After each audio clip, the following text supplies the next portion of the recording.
আচ্ছা হুজুরে ঠিক করো 9 নম্বর কায়দা বুঝাবেন। 9 নম্বর মাঝামাঝি আমরা ছিলাম আসলের মধ্যে বলা হয়েছিল যে মুস্তাহিদ নয় বরং মুকাল্লিদ মুফতি সাহেবের জন্য আবশ্যক হলো আসহাবুর রাজে যে কৌলটাকে যার কৌলটাকে প্রাধান্য দিবে সেই কৌল অনুযায়ী তাকে ফতোয়া দিতে হবে, তার কৌলের বাইরে ফতোয়া দিতে হবে। এভাবে বলতে বলতে অষ্টম নম্বরের মধ্যে একটা কায়দা গেছিল, যদি এমন হয় যে একটা মাসালার ক্ষেত্রে তার জিয়ের দিক থেকেও সমান, অর্থাৎ তাআরুজ হয়ে গেছে, তার জিয়ের ক্ষেত্রে দুটা মত বলছে, দুটা মত বলার পরে একটা মাসালার ক্ষেত্রে দুইটা মত বলার পরে দুটাকে কি করছে, তার জি দিয়েছে, কোনটা গ্রহণ করবে? ওখানে বলা হয়েছিল যে তাজির ক্ষেত্রে যদি উভয়টাকে তাজি দেওয়া হয় তাহলে দ্বিতীয় একই ব্যক্তি যদি হয় এক মশালা, আর যদি ভিন্ন ব্যক্তি হয় তাহলে আরেক মশালা। একই ব্যক্তি যদি একই মশালার ক্ষেত্রে দুইটা মত গ্রহণ করি এবং দুটোটাকে তাজি দেয় তাহলে দ্বিতীয়টাকে গ্রহণ করা হবে, ফতোয়ার ক্ষেত্রে নেওয়া হবে। আর যদি একই ব্যক্তি না হয় বরং ভিন্ন ব্যক্তি হয় অথবা একই ব্যক্তি হয় কিন্তু তার তারিখ জানা নেই, তাহলে বলা হয়েছিল ওই ক্ষেত্রে মুফতি সাহেব ইস্তেখারা করে দেখবে বা সে গভীরভাবে চিন্তা করে দেখবে যে কোনটা প্রাধান্য হয়, কোনটা ভালো হবে, তারপরে সে ফতোয়া দেবে। 9 নম্বর কায়দা ছিল যদি মাসালাটা এমন হয় যে আসহাবের রাজে, এতক্ষণ তো বলা হয়েছে আসহাবের রাজে যেটাকে প্রাধান্য দেবে সে অনুযায়ী আমাদেরকে আমল করতে হবে। যদি কোনো আসহাবের রাজে ওই মাসালা সম্পর্কে কৌল বা কোনো একটা কৌল না থাকে, কোনোটাকে প্রাধান্য না থাকে, কোনো আসহাবের রাজে এটাকে প্রাধান্য দেন নাই, তাহলে ওই মাসালার ক্ষেত্রে কি করবে? বলা হয়েছে যদি কোনো মাসালার ক্ষেত্রে আসহাবুর রাজে যার মাধ্যমে আমরা ফতোয়া গ্রহণ করব এই আসহাবুর রাজে যদি তারজি না দিয়ে থাকে তাহলে সেই ক্ষেত্রে দেখতে হবে মাসালাটা কোন কিতাবে আসছে, এটা কি জহের রায়তে আসছে না নওয়াদের কিতাব থেকে আসছে। যদি জহেরের কিতাব থেকে হয় তাহলে এটাকে গ্রহণ করা হবে, আর যদি নওয়াদের কিতাব থেকে হয় তাহলে সেটা গ্রহণ করা হবে। এখন কথা হলো যদি জাহেরের কিতাব, যে জাহেরি কিতাব জাহের রেওয়ায়ত যে 6টা কিতাব আছে এর মধ্যে থেকে যদি এই মাসআলাটা উভয় একটা মাসালা এই জাহের রেওয়ায়তে যে 6 কিতাবের মধ্যে 2 কিতাবে থাকে অথবা 3 কিতাবে থাকে তাহলে কোন কিতাবটা গ্রহণ করা হয়? এখানে বলা হয়েছিল যে 6 কিতাবের মধ্যে থেকে যদি 2 কিতাব 3 কিতাবে থাকে তাহলে সর্বশেষ যে কিতাবে আছে এবং সর্বশেষ কিতাবের মধ্যে যেই রেওয়ায়তটা পাওয়া যাবে ওই রেওয়ায়ত অনুযায়ী ফতোয়া দিতে হবে। অর্থাৎ একটা মাসালা যদি জামিয়া সগীর এবং জামিয়া কাবিরের মধ্যে থাকে তাহলে তৃতীয় পর্যায়ে যেহেতু জামিয়া কাবির আছে আল জামিউল কাবির আছে সেই হিসেবে জামিয়া কাবির থেকে দিতে হবে। 3 নম্বর জাহেরের কিতাব হলো, আমরা এটা মনে রাখবো, জাহের রেওয়ায়তে 6টি কিতাব মোহাম্মদ রহমতুল্লাহ আলাই, জামিউল সগীর, জামিউল কাবির, জিয়াদাত, সিয়ারুল সগীর, সিয়ারুল কাবির। প্রথম হচ্ছে মবসুদ মবসুদ, পরে হলো জামিউল সগীর, জামিউল কাবির, এরপর হলো জিয়াদাত, সিয়ারুল সগীর, সিয়ারুল কাবির। এই 6 কিতাব, এই 6 কিতাবের মধ্যে যদি কোথাও কোথাও 2 কিতাব বা 3 কিতাবের মধ্যে মশালা আসে তাহলে দেখতে হবে কোন কিতাব। সর্বপ্রথম লেখা হচ্ছে মকসুদ কিতাব, এরপরে হচ্ছে জমি সগীর, এরপরে হলো জামিউল কাবির, এরপর হলো জিয়াদাত, এরপর হলো সিয়ারুল সগীর, এরপর হলো সিয়ারুল কাবির। সর্বশেষ কিতাব যেটা হবে ওই কিতাব অনুযায়ী ফতোয়া দেওয়া হবে। এখানে একটা কথা বলা হয়েছিল যে যে কোনো মাসালার ক্ষেত্রে সেই কিতাবের মধ্যে সগীর লেখা থাকবে, মাসালার পরে তার মনে করতে হবে যে ইমাম আবিস রহমতুল্লাহ মাসালার মধ্যে সত্যায়ন করেছেন, আর যেটার মধ্যে লেখা থাকবে না মনে হতে হবে আবিস রহমতুল্লাহ সম্বন্ধে সত্যায়ন করেন নাই।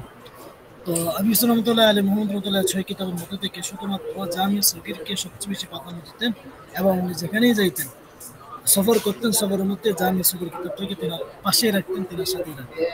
এখানে একটা কথা হলো 6টা মাসালার ক্ষেত্রে জামিয়া সগীরের ইমাম আবিস রহমতুল্লাহ বলতেছেন যে এটাকে আমি সত্যায়ন করিনি। ইমাম মোহাম্মদ রহমতুল্লাহ আলী অভিব্যক্তি হলো যে না, এটা আবিস রহমতুল্লাহ আলী এর অভিব্যক্তি এবং এটাকে সত্যায়ন করেছেন। তো এখন কার কৌলকে গ্রহণ করা হবে? কেউ কেউ বলতেছেন যে আবু ইসহাক রহমাতুল্লাহ কৌলকে গ্রহণ করা হবে, আর কেউ কেউ বলতেছেন যে মুহাম্মদ রহমাতুল্লাহ গ্রহণ করা হবে। আবু ইসহাক রহমাতুল্লাহ এখানে প্রাধান্য দিয়েছিলেন যে উনি ওনার ছাত্র, আর ওনার ছাত্র উনি বাতিল করে দিতেছে, তাহলে শেষ বাতিল। আর মোহাম্মদ রহমাতুল্লাহ বলতেছেন যে না, প্রায় 4টার মতো দলিল আনছে মোহাম্মদ রহমাতুল্লাহের কথা, যে ওনার মোহাম্মদ রহমাতুল্লাহ যেটা বলতেছেন এটাই। এর মধ্যে একটা হলো দ্বিতীয় নম্বরটা, একটার মধ্যে কোনো ইয়ে নাই, দলিল প্রাধান্য নেই। দ্বিতীয় নম্বরটা হলো মোহাম্মদ রহমাতুল্লাহের কথা হলো যে উনি আবু ইউসুফ রহমাতুল্লাহ থেকে শুনছেন, এমনকি আবু হানিফা রহমাতুল্লাহ থেকে শুনছেন। যদি আবু ইউসুফ রহমাতুল্লাহ সত্য না করেন তাহলে মাসালাটা আবু হানিফা রহমাতুল্লাহ থেকে শুনছেন। আর এটা হলো কিয়াসের ভিত্তি আর ইহতিসানের ভিত্তি। আবু ইউসুফ রহমাতুল্লাহ আলাইহি বলতেছেন কিয়াসের ভিত্তিতে যে এটা ঠিক না বা সঠিক না, আর মোহাম্মদ রহমাতুল্লাহ বলতেছেন যে না, এটা ইহতিসানের ভিত্তিতে সঠিক। আর কিয়াস ইহতিসানকে কিয়াসের উপর প্রাধান্য দেওয়া হয়, সেই থেকে মোহাম্মদ রহমাতুল্লাহ কৌলটাই প্রাধান্য। আচ্ছা, যাই হোক, তো মাসালা প্রাধান্য দেওয়ার ক্ষেত্রে এখানে যে কয়েকটা মূলনীতি বলা হয়েছে, এই যে জামিয়া সগীর, জামিয়া কাবির, পরে যেটা আসবে এটা থেকে কি করা হবে? ফতোয়া দেওয়া হবে। এছাড়াও আর অনেকগুলো কায়দা রয়েছে। এখানে ইমাম ইবনে আবিদিন রাহিমাহুল্লাহ তাআলা তার রসমুল মুফতির মধ্যে কতগুলো কায়দা আনছেন, মানে মুতলাক কায়দা। সেটা হলো যে খুঁজি বিকৌল ইমাম আবু হানিফা ফি ইবাদাত মুতলাকা, যদি কোনোটা একটা মাসআলার ক্ষেত্রে কোনো ইমাম রাজা না দেয়, অথবা জাহেরের কিতাবের মধ্যেও, জাহের রিওয়ায়াতের কিতাবের মধ্যে স্পষ্ট হয়, কিন্তু মাসালার ইবাদতের ক্ষেত্রে, তাহলে ইমাম ইবনে আবিদিন রাহিমাহুল্লাহ বলেন যদি ইবাদত সংক্রান্ত কি হয়, কোনো মাসালা হয় আর তার মধ্যে ইখতিলাফ থাকে, তাহলে ইমাম আবু হানিফা রাহমাতুল্লাহ যেটা বলছেন সেটা কোনো যে কি ফতোয়া দিয়ে দেবে। ওয়ায়াকুযু বিকৌলি ইমাম আবু ইউসুফ ফীমা ইয়াতাআল্লাকু বিল কাযাই, আর যদি কাজা সংক্রান্ত অর্থাৎ বিচার অথবা কোনো ফয়সালার ক্ষেত্রে, মুহাসাবার মধ্যে ফয়সালার ক্ষেত্রে কোনো ইখতিলাফ হয়, তাহলে সেটা আবু হানিফা রাহমাতুল্লাহ অথবা মুহাম্মদ রাহমাতুল্লাহ আলাইহি যে ফতোয়া দেওয়া হবে না, বরং আবু ইউসুফ রাহমাতুল্লাহ আলাইহি কাজার ক্ষেত্রে, বিচারের ক্ষেত্রে কি বলছেন, যেহেতু উনি কাজুল কুরাত ছিলেন, সেই থেকে ওনার কথাটা গ্রহণ করা হবে। ইয়াখুযু বিকৌলি ইমাম মুহাম্মদ রাহমাতুল্লাহ আলাইহি ফীমা ইয়াতাআল্লাকু বিতাওরিস যিল আরহাম, আর আত্মীয়তা সম্পর্কর মধ্যে যদি ওয়ারিসি সম্পত্তি নিয়ে ইখতিলাফ হয়, তাহলে সেই ক্ষেত্রে আবু হানিফা রাহমাতুল্লাহর কথাকে গ্রহণ করা হবে না, এবং আবু ইউসুফ রাহমাতুল্লাহর কথাকেও গ্রহণ করা হবে, বরং সেই ক্ষেত্রে ইমাম মুহাম্মদ রাহমাতুল্লাহ আলাইহি কোন কথাটা বলছেন সেই কথা অনুযায়ী কি করা হবে? ফতোয়া দেওয়া হবে।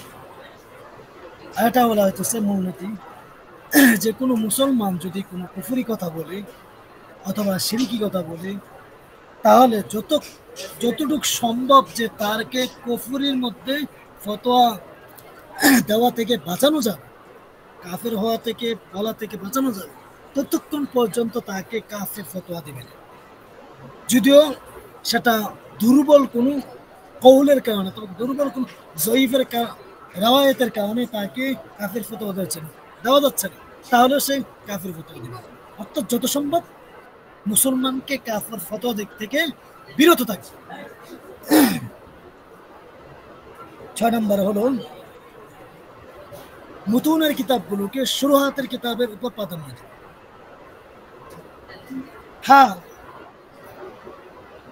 যেমন মুতুনের কিতাবের মধ্যে যেমন আগেও পড়তেছিলাম যে মুখতাসার আল কুতুরি, মুখতার, মুতলা, মুকায়া, বাকায়া, কানস, মুনতাকা, এইসব কিতাবগুলো হলো মুতুনের কিতাব। এই মুতুনের কিতাবের মধ্যে যদি একটা আসে আর সরার মধ্যে আরেকটা আসে, তাহলে নিঃসন্দেহে মুতুনের কিতাব অনুযায়ী কি করবে? ফতোয়া দিয়ে দেবে। ولكن هذه ضوابط ليست كلية مترددة في جميع الأحوال, কিন্তু একথার বলার পরে, এই মূলনীতিগুলো বলার পরে জামিয়া সগীর, জামিউল কাবীর যদি আসাবু তারজিকি না দেয়, প্রাধান্য না দেয়, তাহলে জাহের রিওয়ায়াত অনুযায়ী দেখতে হবে কোন কিতাবের মধ্যে পড়ে আছে সেই অনুযায়ী দেওয়া হবে। আর যদি জাহের রিওয়ায়াতের মধ্যে কি হয়, মানে এক কিতাবের মধ্যে শুধু প্রয়োগ হয় অথবা তার মধ্যে কোনো অস্পষ্ট থাকে, তাহলে ইমাম ইবনে আবিদিন রাহমাতুল্লাহ আলাইহি এখন যে মূলনীতিগুলো বলেছে এই অনুযায়ী করবে। এই যে কথাগুলো বলা হয়েছে এখানে আসপর যে ইবনে আবিদিন আলামাতুল কিসমান হাফিজাহুল্লাহ বলতেছেন যে এই সবগুলো বিষয় আসলে কোনো কায়দে কুল্লিয়া না। কেননা যে সমস্ত ব্যক্তি মাসআলার বিতর্কতভাবে চলে গিয়েছে তারা জানে যে এখানে যে ইবনে আবিদিন রহমতুল্লাহ আলাইহি কতগুলো মূলনীতি বলতেছে এটা শুধুমাত্র মানুষ যেন ফতোয়া দেওয়ার ক্ষেত্রে এই বিষয়গুলোকে ফলো করে রক্ষা করে একটু সজাগ রাখে জানা থাকে, এটাই হলো মূল কথা। নতবা ফতোয়া কোন কিভাবে দেওয়া হবে এটা অষ্টম নম্বর মূলনীতির মধ্যে বলা হয়েছিল যে আসলে ফতোয়া দেওয়ার জন্য ওই যোগ্য মুফতি সাহেব প্রয়োজন, যে যোগ্য মুফতি সাহেব আরেকজন যোগ্য মুফতি সাহেবের কাছে ফতোয়ার তামরিনাত চর্চা করেছে, তারাই বুঝতে পারবে আসলে কখন কোন মাসালাটা কারটা দিলে কখন কোনটা দিলে সবচেয়ে প্রাধান্য হবে, সবচেয়ে অ্যাডজাস্ট হবে এবং সবচেয়ে ভালো হবে, এটা ওই ভালো মুফতিরাই বলতে পারে। আল আসলুল আসল দশক মূলনীতি 10 নম্বর মূলনীতির মধ্যে আসতেছে যে إن مفهوم المخالف وإن كان غير معتمد في النصوص الشرعية ولكنه معتمد في العبارات الكتب الفقهية। এখানে মূলনীতিটা হলো মাফহুমে মুখালিফ, আমরা সাধারণত যে সরাসরি কোরআন এবং হাদিসে মাফহুমে মুখালিফ করা, মাফহুমে মুখালিফ গ্রহণযোগ্য নয়, কিন্তু ফিকহ কিতাবের মাফহুমে মুখালিফ এটা গ্রহণযোগ্য। কখন গ্রহণযোগ্য মাফহুমে মুখালিফটা? তখনই গ্রহণযোগ্য যখন এটা স্পষ্ট সরি কোনো কথার বিপরীত না হয়। তখন অনেকে মনে করতে পারে মাফহুম মুখালিফ এটা কি? আসলে প্রত্যেকটা ইবারত থেকে দুইটা মানা বের হয়।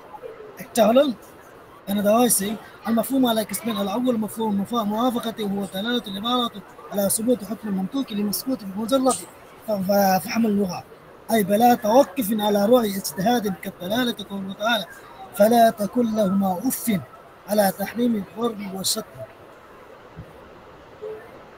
যে মাফহুম কোনো ইবারত থেকে পড়ার পরে একটা মাফহুম দুই প্রকার হয়ে থাকে, এটা হচ্ছে মাফহুমুল মুআফাকা, আর হলো মাফহুমুল মুখালিফ। মাফহুমুল মুআফিক কারে কয়? মাফহুমুল মুআফিক হলো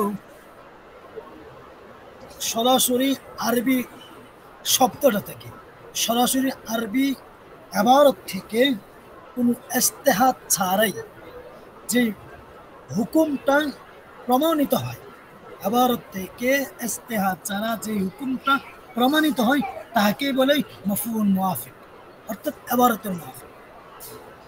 আর যেটা দ্বিতীয় নাম্বার হলো ইবারত থেকে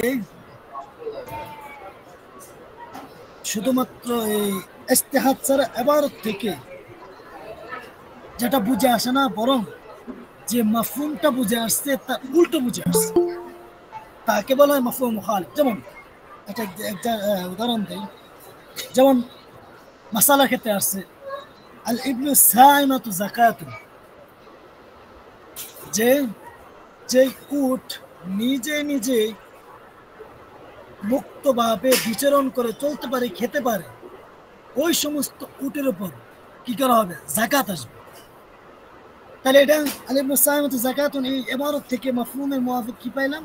যে যেই উট কি নিজে নিজেই বিচরণ করে চলতে পারে, খায়, তাকে বেঁধে কাশ কিনে খাওয়াতে না হয়, ওই সমস্ত উট থেকে যাকাত আসবে।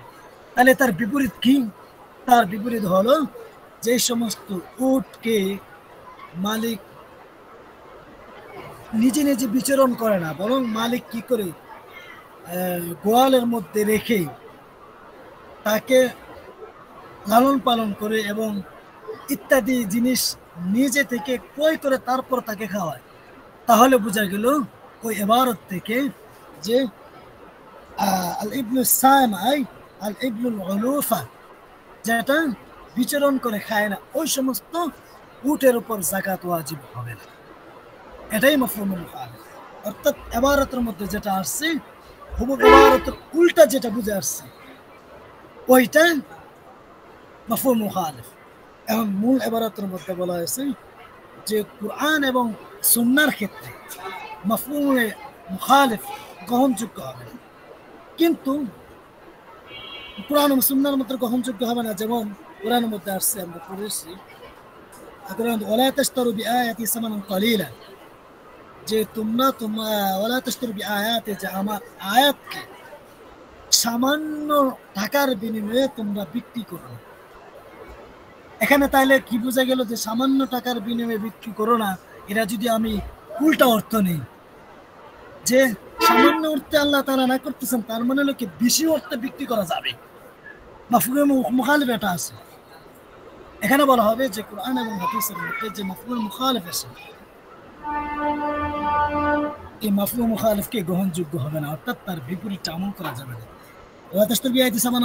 অর্থাৎ হলো এখানে যেমন আল্লাহ তাআলা কইছে যে কম টাকার বিনিময়ে এটা বিক্রি করা যাবে না, ঠিক 20 টাকার বিনিময়ে বিক্রি করা যাবে না, কারণ মাফহুমে মুখালিফ কোরআন এবং হাদিসের মধ্যে গ্রহণযোগ্য না। তবে হ্যাঁ, কুতুবে ফিকিয়ার মধ্যে এটা গ্রহণযোগ্য। এই কারণেই আল ইবলু সাইমাতু যাকাতু, যে যে সমস্ত উট নিজে বিচরণ করে চলতে পারে এবং চলাফেরা করে, ওই সমস্ত উটের উপর যাকাত আসবে, আর যাকাত ফরজ। কিন্তু এর মাফহুম মুখালিফ হলো যে সমস্ত উট কে ঘরে বেঁধে অথবা গোয়ালে বেঁধে নিজের টাকা খরচ করে লালন পালন করে, ওই সমস্ত উটের উপর যাকাত আসবে। আশা করি সকলে বুঝে আসছে। এখানে মাফহুম মুখালিফের কতগুলো উদাহরণ দেয়। একটা আমার মাফহুম সিফা, 2 নম্বর মাফহুম শর্ত, 3 নম্বর হলো মাফহুম আদদ, মাফহুম গায়া। মাফহুম সিফাত মানে ফিকহের কিতাবের মধ্যে কোনো একটা মাসআলাকে কোনো একটা সিফাতের উপর কি করছে, কোনো একটা মাসআলাকে কোনো একটা সিফাতের উপর ধার্য করেছে যে এই সিফাতটা পাওয়া গেলে তাহলে তার উপর এই হুকুম আসবে। তাহলে তার মুখালিফ কি হবে? যদি ওই সিফাতটা না পাওয়া যায় তাহলে তার উপর এই মশলাটা আসবে না। যেমন একই উদাহরণ, আলিবলু সাইমাতু যাকাতুন, যে আলিবলু সাইমাতু অর্থাৎ সাইমা হতে হবে, সিফাত হচ্ছে কি সাইমা। সাইমা মানে লোকে নিজে নিজে বিচরণ করে খায়, যদি এই সিফাতটা না পাওয়া যায়, কিতাবের আবার তুমি যদি এই সিফাতটা না পাওয়া যায় এবং আল উলুফা পাওয়া যায়, অর্থাৎ যেটা কি নিজে নিজে বিচরণ করে খায় না বরং আরেকজনে খাওয়ায়, তাহলে এই সিফাতটা না পাওয়া যায় তখন তার উপর যাকাত ফরজ হবে। দুইটা মাফহুম শর্ত, অর্থাৎ কোনো একটা ইবারতের মধ্যেই মাফহুমে মুওয়াফাকের মধ্যে বলা হয়েছে যে এই শর্তটা পাওয়া গেলেই মাসালাটা এমন হবে। তার মানে কি হলো, যদি এই শর্তটা না পাওয়া যায় তাহলে মাসালাটা এমন হবে না, বিপরীত হবে। যেমন ওয়াইন কুন্না উলাতি হামলিন فأنفقوا عليهن حتى يضعن حملهن। সূরা তালাকের মধ্যে আল্লাহ তাআলা বলেন ওয়াইন কুন্না উলাতি হামলিন, যদি তালাকপ্রাপ্ত স্ত্রী, বায়ান তালাকপ্রাপ্ত স্ত্রী হামেলা হয়, গর্ভবতী হয়, ফাআনফিকু আলাইহিন্না, তাহলে তাদের উপর তোমরা কি করো, স্বামীদেরকে বলা হচ্ছে তোমরা তাদের উপর কি করো, ভরণ পোষণ দাও। হাত্তা ইয়াদানা হামলাহুন্না, যতক্ষণ না পর্যন্ত তারা কি করে, ওয়াজা হামল করে, যতক্ষণ না পর্যন্ত তারা তাদের বাচ্চাটা ভূমিষ্ঠ হয়। তাহলে নাকি শর্তটা কি, যে তাদেরকে কি দাও, ভরণ পোষণ দাও যতক্ষণ পর্যন্ত তারা কি ওয়াজা হামল করে, বাচ্চা ভূমিষ্ঠ করে। শর্ত কি ওয়াইন কুন্না ওয়ালাদ হামলিন, যদি তারা কি হয়, গর্ভবতী হয়। তাহলে শর্ত পাওয়া গেলেও যদি গর্ভবতী হয় তাহলে তাদেরকে ভরণ পোষণ দিতে বলা হচ্ছে। এর মাফহুম মুখালিফ কি, উল্টা কি, যদি গর্ভবতী না হয়, যদি গর্ভবতী না হয় তাহলে তাদেরকে কি দেওয়া লাগবে না, ভরণ পোষণ দেওয়া লাগবে। ওয়াসালিস মাফহুমুল গায়া, যদি কোনো একটা গায়াকে উল্লেখ করে তাহলে গায়ার ভিতরের মধ্যে সীমাবদ্ধ হবে, গায়ের বাইরে সীমাবদ্ধ হবে না, গ্রহণযোগ্য হবে না। যেমন আমরা কোরআনের মধ্যে বলছিলাম আরজুলাকুম ইলাল কাবাইন, তোমরা কি করো, উযু করো কিসের আগ পর্যন্ত, ইলাল কাবাইন, ঢাকনোর আগ পর্যন্ত। তাহলে এখানে গায়াকে উল্লেখ করছে, তার মানে হলো এটার মাফহুম মুখালিফ হলো যে গায়ের উপরে যেটা আছে সেটা উঁচু করা লাগবে। এমনিভাবে এটা আছে ফাজলিদুহুম সংখ্যার ক্ষেত্রে মাফহুম মুখালিফ হলো ফাজলিদুহুম সামানিনা জালদা, যে তাদেরকে তোমরা কি করো, যারা জিনা করে ব্যভিচার করে তাদেরকে ৮০টা বেতারে রাখো। তার মানে হলো মাফহুম মুখালিফ ৮০টার উপরে দেওয়া যাবে। তো মোট কথা হলো মাফহুম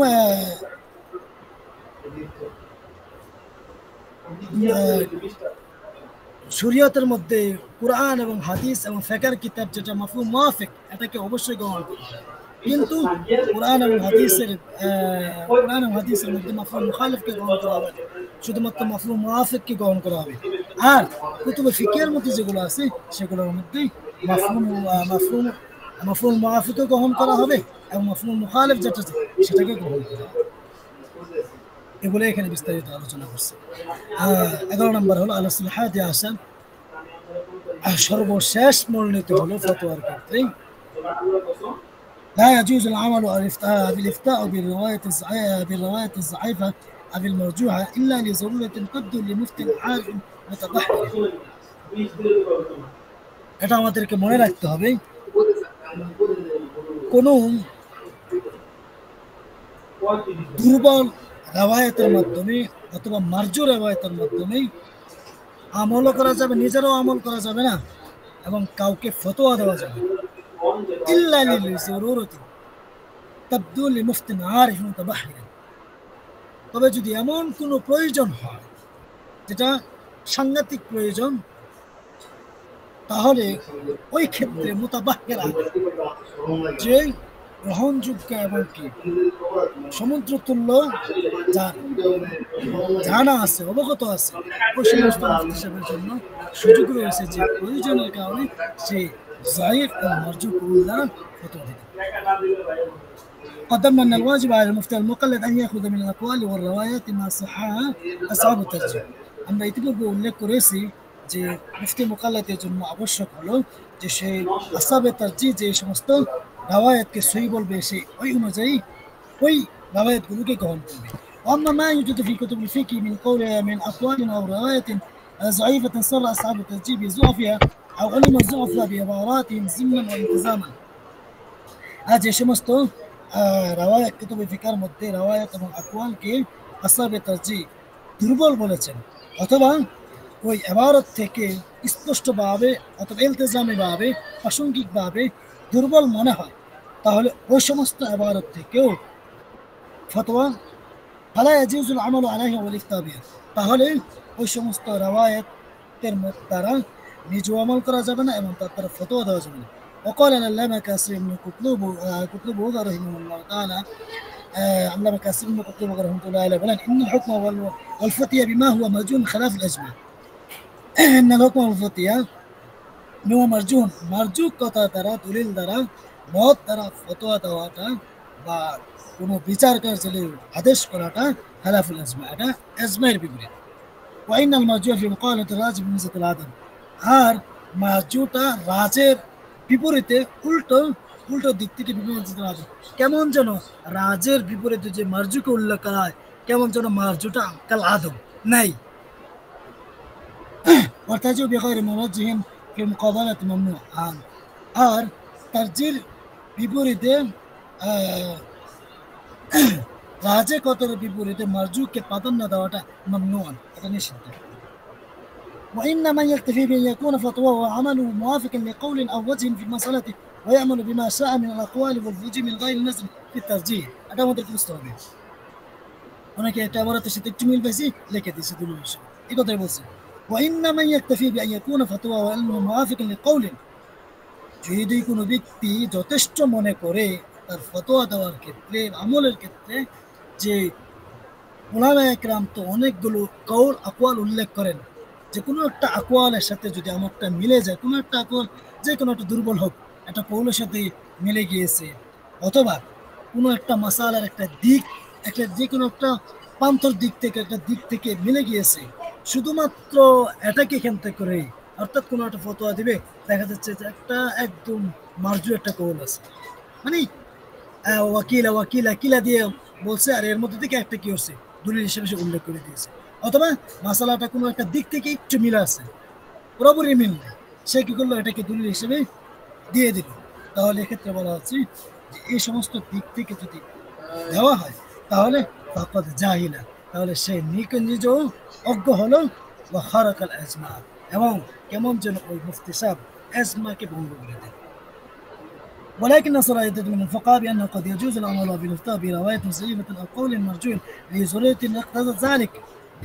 তবে হ্যাঁ, ফুকাহা কেরামের মধ্যে কতকে বলেছেন যে মারজু এবং জয়ীফ রাওয়ায়াতের মাধ্যমে ফতোয়া দেওয়া জায়েজ আছে, তখন লিজরুরত, যখন এটা কঠিন প্রয়োজন পড়বে।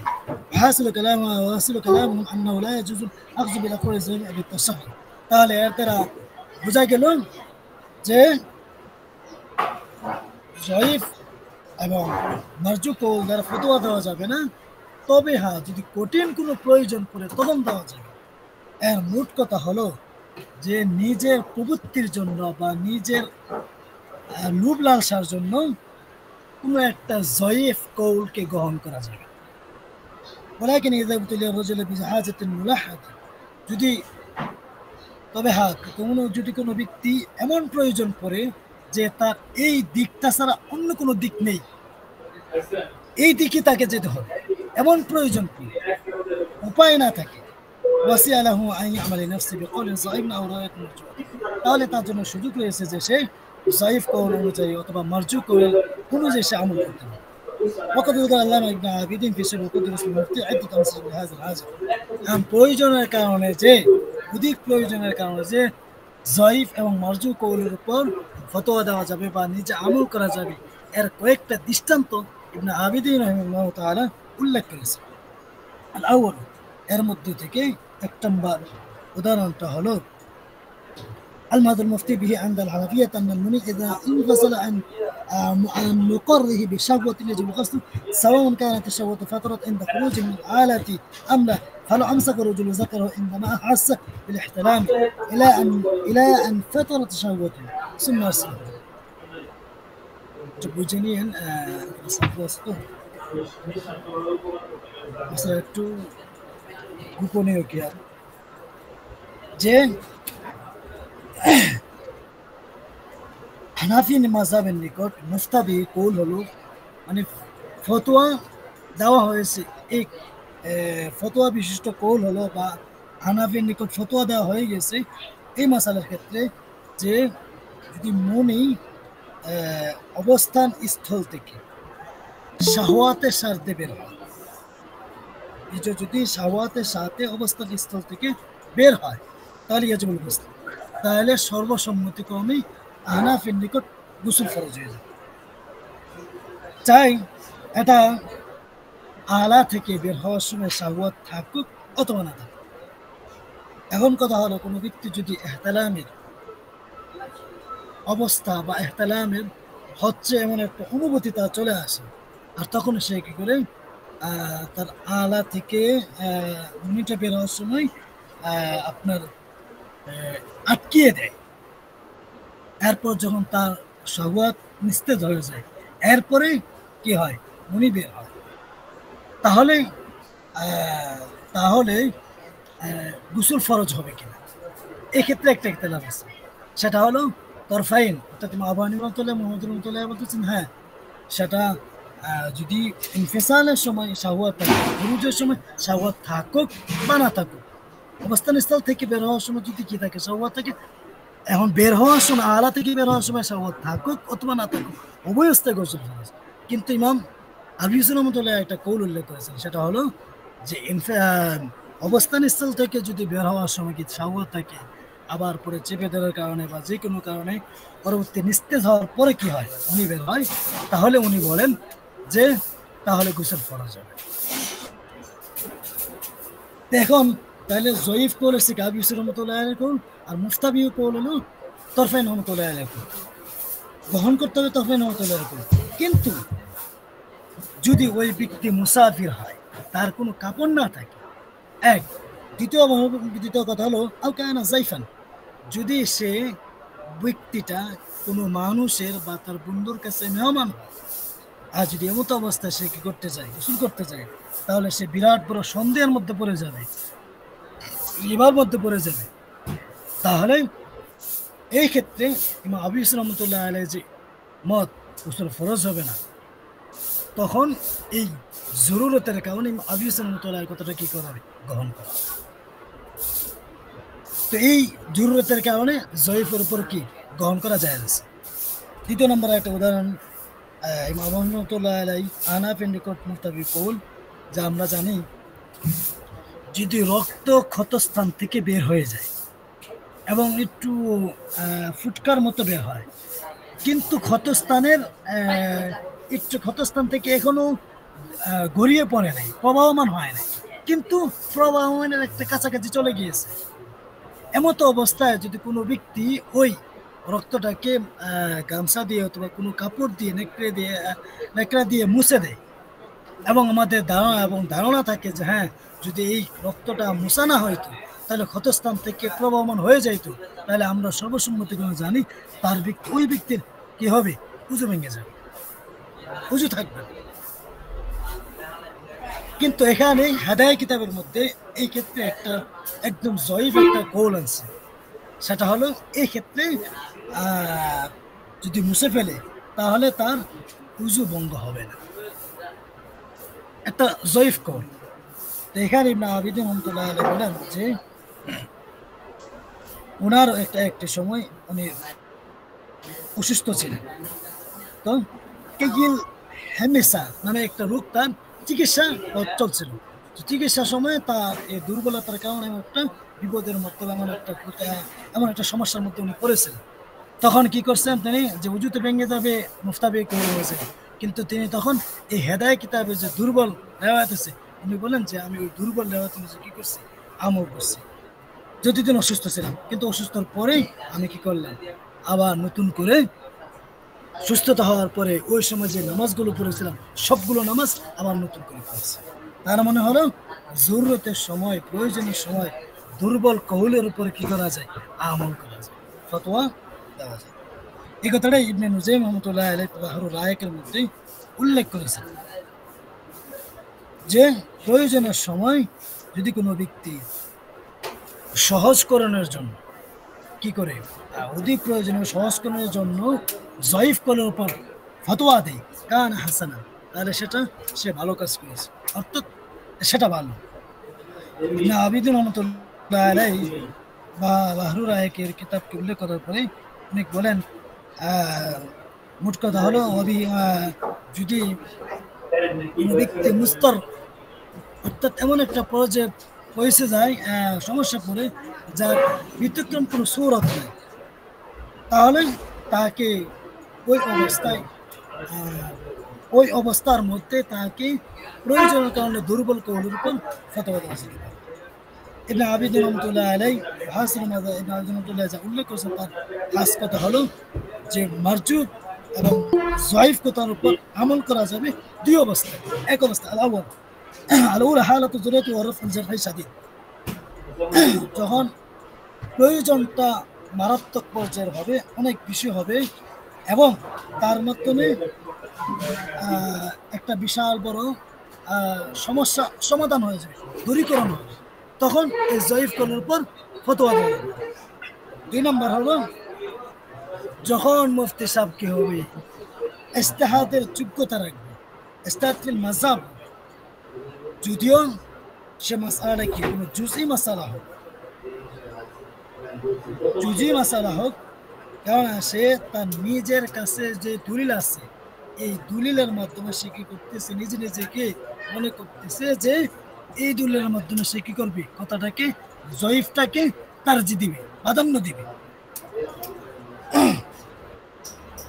ওই যদি ওই সময় তাহলে ইজতিহাদুল মাযহাব যদি হয় এবং তার কাছে ওই দুর্বল রেওয়ায়েত থেকে প্রাধান্যপ্রাপ্ত রেওয়ায়েত থেকে প্রাধান্য মনে করার মতো দলিল থাকে, তাহলে সেই ওই ক্ষেত্রে ফতোয়া দিতে পারবে।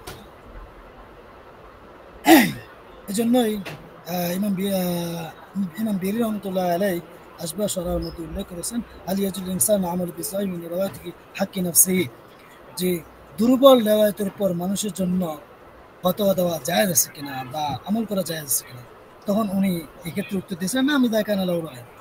হ্যাঁ, তখনই সে আমল করতে পারবে কোনো ব্যক্তি যখন তার ব্যক্তিগত এই ক্ষেত্রে কি থাকে, মত থাকে। আর মত তো তখনই থাকবে যখন কি ইস্তাতুল মাযহাব। আর আর খেজানার কিতাবের রাওয়ায়াতের মধ্যে আছে যেই ব্যক্তি নুসুস কুরআন এবং হাদিসকে ভালো করে বুঝে এবং তার আখবারগুলোকে জানে, তাহলে তাকে যোগ্য ব্যক্তি এবং পণ্ডিত ব্যক্তি বলে মনে করা হবে এবং তার জন্য জায়েজ আছে নিজে নিজে করে এই দুর্বল কৌলের উপর আমল করা, যদিও সেটা কি হয় মাযহাবের মুখালিফ। অর্থাৎ যদি কি সে পণ্ডিত হয়, সবকিছু জানে, হ্যাঁ, তাহলে মুতাবাহহির ফিল আলেম হয়, তাহলে তার জন্য কি আছে ওই দুর্বল কৌলের উপর কি আমল করা তার জন্য জায়েজ।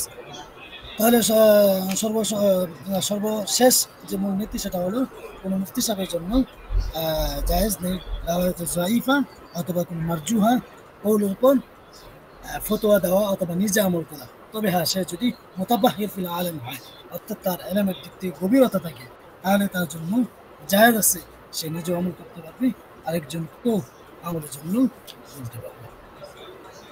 আল ইফতাউ বিমাযহাবিন আখর, কিন্তু সবগুলো বলা যাবে না, মানে অন্য মাযহাব অনুযায়ী ফতোয়া দেওয়া। কথা কথা আপনি নিজের কিতাবের মধ্যে কি করতেছেন না, আপনার ফতোয়া পাইতেছেন না বা তারজিবুল রাজি পাইতেছেন না বা কোনো কৌল পাইতেছেন না কোনো একটা বিষয়ে। যেমন জাওজাতুল মাফকুদ ওয়াল ইন্নিন। জাওজাতুল মাফকুদ মানে হলো কি, জাওজাতুল মাফকুদ হলে আপনার কোনো ব্যক্তির কি হয়েছে, স্বামী মারা গেছে, হারিয়ে গেছে। কোনো ব্যক্তির স্বামী কি করছে, হারিয়ে গেছে। এখন কোনো মেয়ের কি স্বামী হারিয়ে গেছে, এখন স্ত্রী স্বামীর জন্য কতদিন অপেক্ষা করবে, স্ত্রী স্বামীর জন্য কতদিন অপেক্ষা। এটা যদি আহনাফের মত অনুযায়ী যান, কেউ বলেন 90 বছর অপেক্ষা করবে, কেউ বলেন 104 বছর অপেক্ষা করবে, কেউ বলছে 105 বছর অপেক্ষা করবে, কেউ বলেন 198 বছর কি করবে। আবার এমন একটা কৌল আছে 120 বছর অপেক্ষা করবে। আচ্ছা বলেন, যদি আমরা এই আহনাফ অনুযায়ী আমল করতে যাই যে স্বামী হারিয়ে গেলে 90 বছর অথবা 58 বছর, 100 বছর, 120 বছর, 105 বছর অপেক্ষা করতে হবে, তাহলে এমন একটা সময় স্ত্রী মারা যাইব, তার স্বামী পাইতে গেল। এই জন্য আহনাফের মাযহাব অনুযায়ী কি করা যাচ্ছে না, আমল করা যাচ্ছে না। এক্ষেত্রে আপনি কি করবেন? এক্ষেত্রে বলা হয়েছে নাসারুল তানবীরুল্লাহ আলাইহির কিতাব আছে, তো উনি যুদ্ধ চলাকালীন ইংরেজদের সাথে যুদ্ধ চলাকালীন অনেকের স্বামী হারিয়ে গেছে কিন্তু স্ত্রী আছে, কিন্তু ফতোয়া হানাফের পক্ষে এই জন্য উনি কি করছিলেন, মালিক রহমতুল্লাহ আলাইহির যে মাযহাব ছিল, আরবদের সাথে পরামর্শ করে আরবদের রীতিনীতি অনুযায়ী তারা কি করছেন, তাদের সাথে আলাপ আলোচনা করে আহনাফের মধ্যে যেহেতু মাসালাটা নেই, এই জন্য মালিক রহমতুল্লাহ আলাইহির মাযহাব কি করছিলেন, গ্রহণ করেছিলেন। তো আল ইফতা বিমাযহাব হাজাতুল উম্মাহ, তিন শর্তে তিন সময়ে আল ইফতা বিমাযহাব আখর অন্য মাযহাব অনুযায়ী ফতোয়া দেওয়া যাবে। এক নম্বর হলো যখন কি হাজাতটা অন্য বালোয়া হয়, অর্থাৎ প্রয়োজনটা কি হয়, হাজাতটা কি কঠিন পর্যায়ের হয় এবং এটা মানুষের মধ্যে সারায়াত করে যায়, পৌঁছে যায়, তখন কি করতে পারবে, সে অন্য মাযহাব অনুযায়ী ফতোয়া দিতে পারবে। আরো অনেকগুলো কারণ আছে। তবে হ্যাঁ, অন্য মাযহাবে ফতোয়া দেওয়ার ক্ষেত্রে বা আমল করার ক্ষেত্রে তালফিক যেন না হয়, তালফিক জায়েজ নাই। তালফিক কি জিনিস আমি আগে একবার হয়তো বলেছিলাম, তালফিক হলো মনের চাহিদা অনুযায়ী মাযহাব গ্রহণ করা। যেমন একটা দৃষ্টান্ত এখানে আনছি যে মৎস্যমারা, কোনো ব্যক্তি কি করলো, উজু করার পরে মৎস্যমারা করলো, মৎস্যমারা করার পরে কি করলো, গিয়ে পরে গিয়ে নামাজ পড়লো। তো মৎস্যমারা করার পরে আমরা যে আহনাফের নিকট কি নাই, মৎস্যমারা উজু ভঙ্গ হয় না। তো উনি বললো যে আমি তো শাফি মাযহাবের, মৎস্যমারা কিছু সমস্যা কি, আমি নামাজ পড়ে গেলে। কিন্তু যখন নামাজ পড়তে যাবে তখন সে কি করছে, তার থেকে এক ফোঁটা রক্ত কি হয়েছে, শরীর থেকে বের হয়ে গেছে। তখন শরীর থেকে বের হয়ে গেলে তো এটা আহনাফের নিকট কি উজু ভেঙে যায়।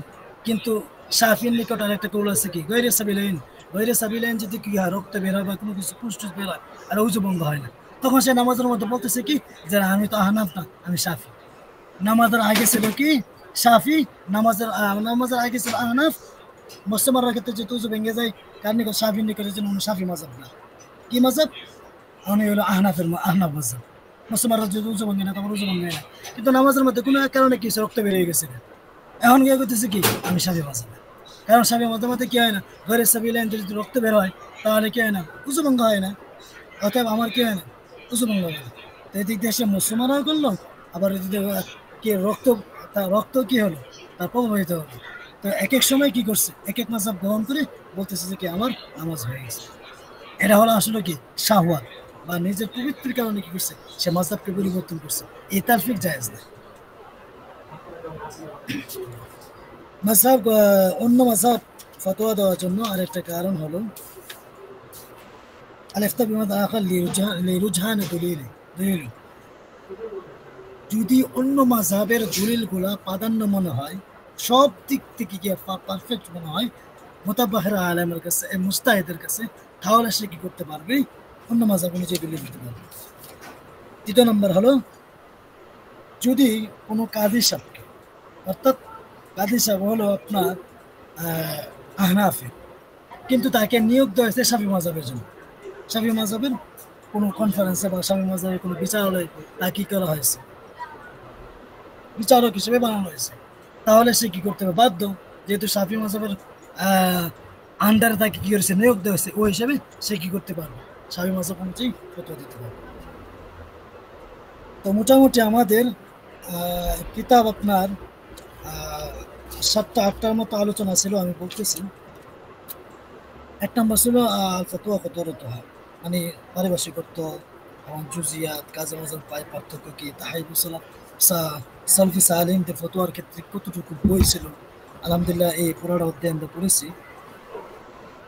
এরপরে আসছিল মানহাজুল ফতোয়া ফি সালাফ, এটাও আমরা সালফি সালিন ফতোয়ার ক্ষেত্রে কি নিয়ম নীতি গ্রহণ করেছিলেন, তাবিঈন মুজতাহিদিন কি গ্রহণ করেছিলেন, এগুলো আমরা কি করছি, আলহামদুলিল্লাহ করছি।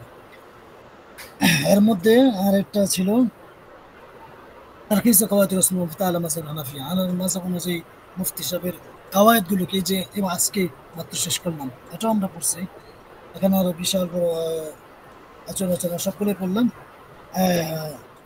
এরপরে আহকামুল ইফতা ও মানাজিহ, ফতোয়ার বিধিবিধান এবং পদ্ধতি, মুফতি সাহেব কখন ফরজ ফতোয়া দেওয়া এবং মুফতি সাহেব কখন ফতোয়া দেওয়া একদম তার জন্য হারাম, এ সমস্ত নিয়ম করবো।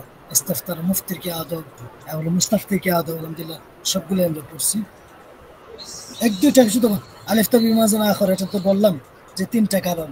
এটা হলো কি, যদি কি হয় প্রয়োজন বিষয় এবং মানুষের মধ্যে ছড়াছড়ি হয়ে যায়, তাহলে অন্য মাঝে মধ্যে ফতোয়া দেওয়া যাবে।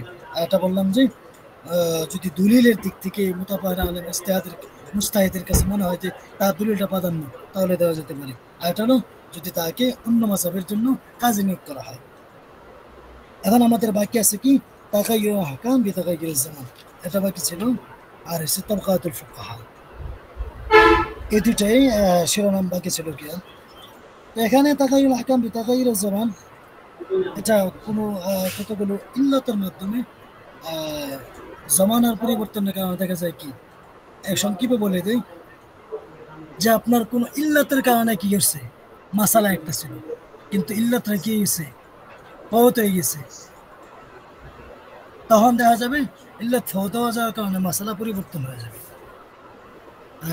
এটা আমরা ইনশাআল্লাহ তাগায়্যুরুজ জামান তাগায়্যুরুল আহকাম বিতাগায়্যুরিজ জামান, এটা সুন্দর দলিল আমরা ইনশাআল্লাহ এই সামনে যে দর্স আসতেছে বুহুস ফিল কাযায়া, এর মধ্যে দেখবেন অনেকগুলো মাসআলা একটা ছিল, আগেকার জমানায় একটা ছিল, কিন্তু বর্তমান জমানার মধ্যে জমানা পরিবর্তন হওয়ার কারণে ইল্লতগুলো না থাকার কারণে দেখা যাচ্ছে যে হুকুম পরিবর্তন হয়ে গেছে। এটা ইনশাল্লাহ ওই বহুসের কাজের মধ্যে আমরা করবো বা তখন আমরা ধরিয়ে দিতে পারবো, এই জন্য এটা এখানে তো আলোচনা করার দরকার নেই। আর 3 নম্বর একটা ছিল তবকাতুল ফুকাহা শাফিয়্যা, মানে ফুকাহাদের মধ্যে আপনার কতগুলো তবকা আছে, আমি এর আগেও তৎকার কয়েকটা কথা বলেছিলাম। এর মধ্যে থেকে প্রায় ৭টার মতো স্তর আছে কি এর মধ্যে একটা হলো মুস্তাহিদে মুতলাক, একটা হচ্ছে ইস্তাহাদ ফিল মাযহাব। মানে একেকটা স্তর। কেউ ডাইরেক্ট কোরআন হাদিস থেকে কি ফতোয়া দিবে। আর কেউ কোরআন হাদিস থেকে যে মূলনীতিগুলো আনছে, এই মূলনীতি থেকে কি করবে? সে ফতোয়া দিবে। আর কারো ইয়া হলো যে এই মূলনীতি থেকে সে শাখা পোশাকগুলো মাসাগুলো বের করবে। আর কারো তবকা হলো যে সে শাখা মাসাগুলো তার যোগ্যতা নেই, কিন্তু একটার সাথে কি তার উসকে দফা করতে পারবে। আর এই জন্য হলো যে একটার সাথে কি আসাবর রাজে, অর্থাৎ একটার সাথে দলিল আদিল্লার দিক থেকে একটা কোনটা প্রাধান্য আর কোনটা প্রাধান্য না সেটা বলতে পারবে। যেমন হাদায়ার মুসান্নিফ। তো এই তবকাগুলো কি ৭টা তবকার কথা এখানে বলা হয়েছে। এরপরে হচ্ছে ফোকাহে সাফিয়া রহমতুল্লাহ কি এই ৪টা তবকা কি এই ফোকা হানাফিয়া যে তবকার মধ্যে কে কে ছিলেন, এবং ফোকাহায় সাফিয়ার মধ্যে তবকার মধ্যে কে কে ছিলেন, এই নামগুলো এই তবকাতের মধ্যে উল্লেখ করা হয়েছে। কি এটা তেমন প্রয়োজন ছিল, কিন্তু কি এত প্রয়োজন নাই কি অনুযায়ী না করি, এই জন্য এটা বলে না। আরেকটা মনে করেছিল, আমরা যে বলছিলাম মাসাইল উসুল ও জাহির রাওয়ায়াত।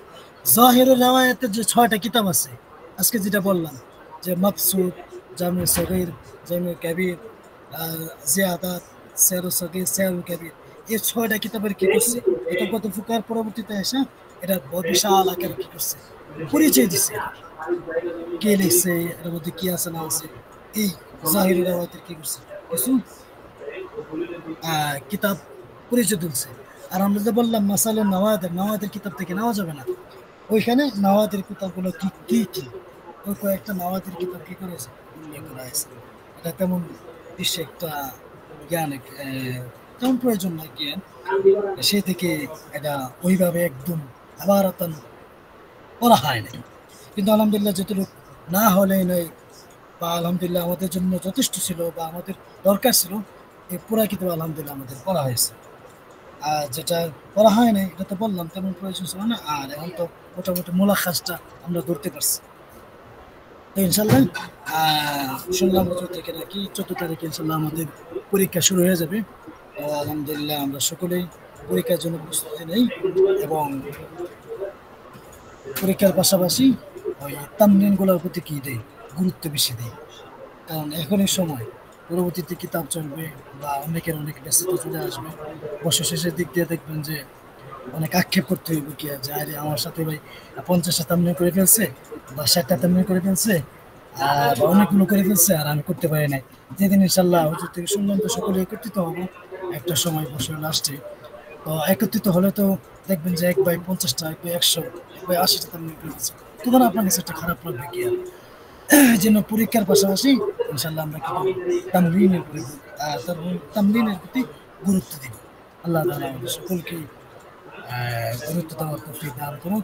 আর কিতাব পড়ানোর ক্ষেত্রে গিয়ে আজকে তো যেহেতু শেষ ক্লাস, আল্লাহ তাআলা কিতাব পড়ানোর ক্ষেত্রে যে ভুল টুকু আমার আপনাদের হয়েছে, আল্লাহ তাআলা সকলকে মাফ করে দেখ। সকলে বলে আমিন।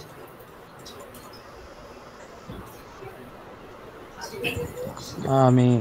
একটা কথা হলো যে আল্লাহ তাআলা যার বদৌলতে দেখেন ইফতার কিতাবের মধ্যে যে কিতাবগুলো দেওয়া আছে আগেকার জমানার, শুধুমাত্র ইবনে আবিদিন রহমতুল্লাহ আলাইহির দুইটা একটা কিতাব আছে, অথবা ইফতার যে কিতাবগুলো আছে সবগুলো কিতাবে আল্লামা তৌফিক হাফিজাহ। উনার কিতাব না থাকলে কেমন যেন ইফতার কোনো কিতাব ছিল। সবগুলো বেশিরভাগ কিতাবই দেখা যাচ্ছে এই যে আল্লামা তৌফিক হাফিজাহ। তো এই মানুষটার কারণে বিভিন্ন দেশের মধ্যে, সারা দেশের মধ্যে ইফতার দর্শ ও ইফতার মুফতি যে আমরা দাবি করতেছি বা পড়তেছি যা বুঝতেছি, বেশিরভাগ অবদান হলো পুরা পৃথিবীর মধ্যে এই আল্লাহ হাফিজাহুল্লাহ।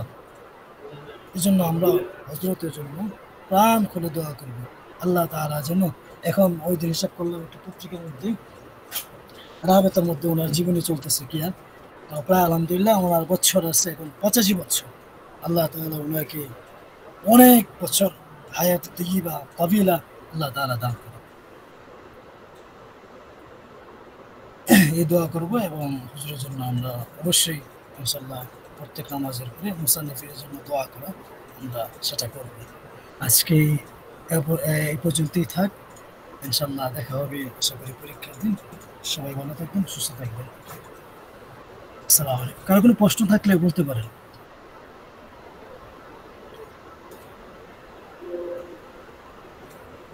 আছে?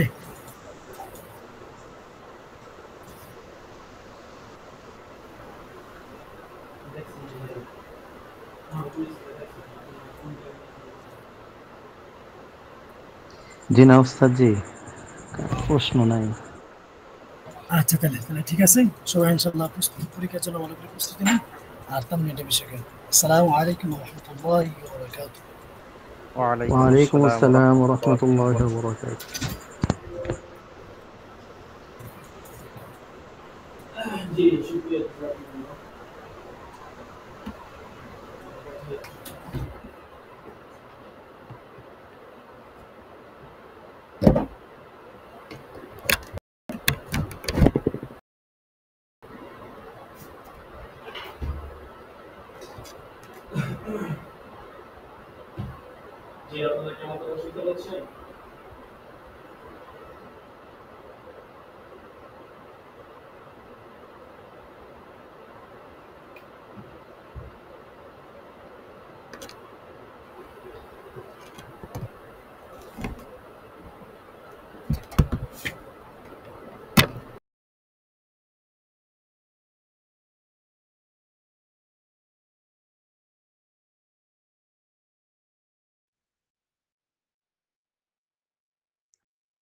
জি ওস্তাদ জি, শুনতে পাচ্ছি।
লাভবাহিক।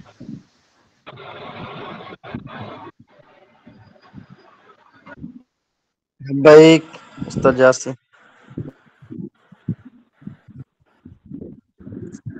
লাব্বাইক।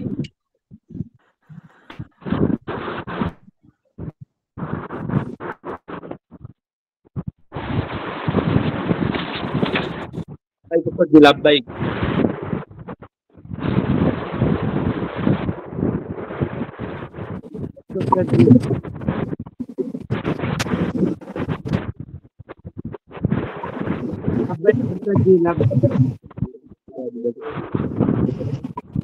লাভবাহিক ওস্তাদ জি,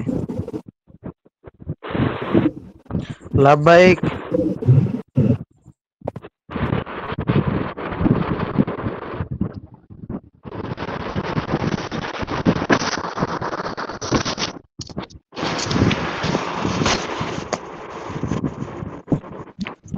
লাব্বাইক।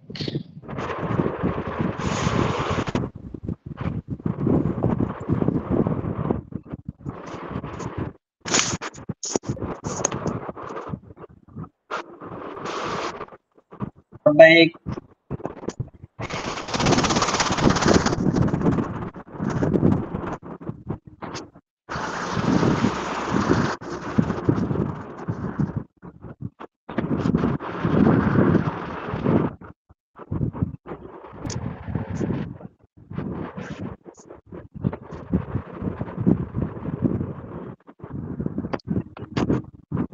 লাভবাহিক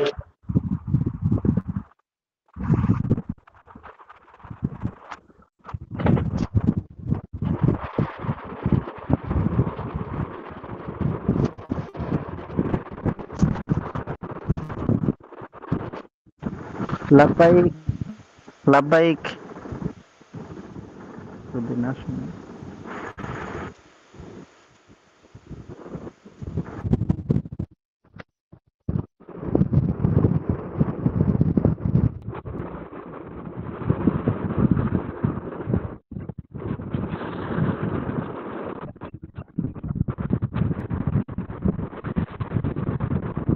ওস্তাদ জি আমার হাজিরাটা দিয়ে দেন। যে আমার কারেন্ট চলে গেছিল সেজন্য 24 নাম্বার কেবলই কারেন্ট চলে গেছে আর ওয়াইফাই বন্ধ হয়ে গেছে। জি ম্যাগের কারণে কারেন্ট চলে গেছে। জি।